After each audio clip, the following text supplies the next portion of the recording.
ফুটবলারদের নিয়ে এলাহি কাণ্ড ঘটাতে যাচ্ছে মোহামেডান স্পোর্টিং ক্লাব লিমিটেড। পেশাদার লিগের নতুন মৌসুমের জন্য বৃহস্পতিবার জাঁকজমকভাবে দল বদল করবে ঐতিহ্যবাহী ক্লাবটা। দল বদলের আগের দিন পরিকল্পনা সাজাতে ক্লাব প্রাঙ্গণে হাজির হন ক্লাব কর্তারা। সভাপতি বরকতুল্লাহ বুলু জানিয়েছেন, দেশি বিদেশি মিলিয়ে শক্ত দল গড়া হয়েছে, শিরোপার দিকেই চোখ তাদের। ক্লাবের ডাইরেক্টর ইনচার্জ বলছেন, দল বদলেই তাক লাগিয়ে দেয়া হয়েছে। ক্লাবের সাবেক ফুটবলার, সদস্য এবং পৃষ্ঠপোষকদের দারুণ একটা বিকেল কাটাতে মুখিয়ে মোহামেডান কর্তারা।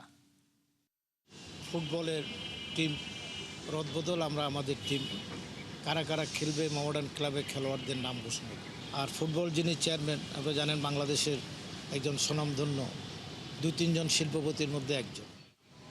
নামটা হলো মোস্তফা কামাল। ফুটবলও মোস্তফা কামাল সাহেবের কন্ট্রিবিউশন অনেক। দল বদলটা এবার একটু আগের মডার্নের যে ঐতিহ্য ছিল সেই ঐতিহ্য রক্ষা। এখানে ঘোড়াগাড়ি থাকবে, আমরা আগে প্লেয়ারদেরকে পরিচয় করাই দেবো আমাদের হলরুমের ভিতরে, আপনারা দেখবেন সেটা।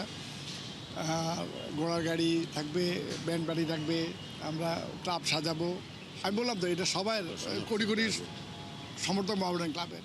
এদেরকে বুঝাইতে হবে যে হ্যাঁ, আমরা আগের পর্যায়ে নেই, আমরা বর্তমানে আছি এবং ভবিষ্যতে আমরা কী করব সেটা ওরা দেখবে। এটাই মেইনলি আসলে।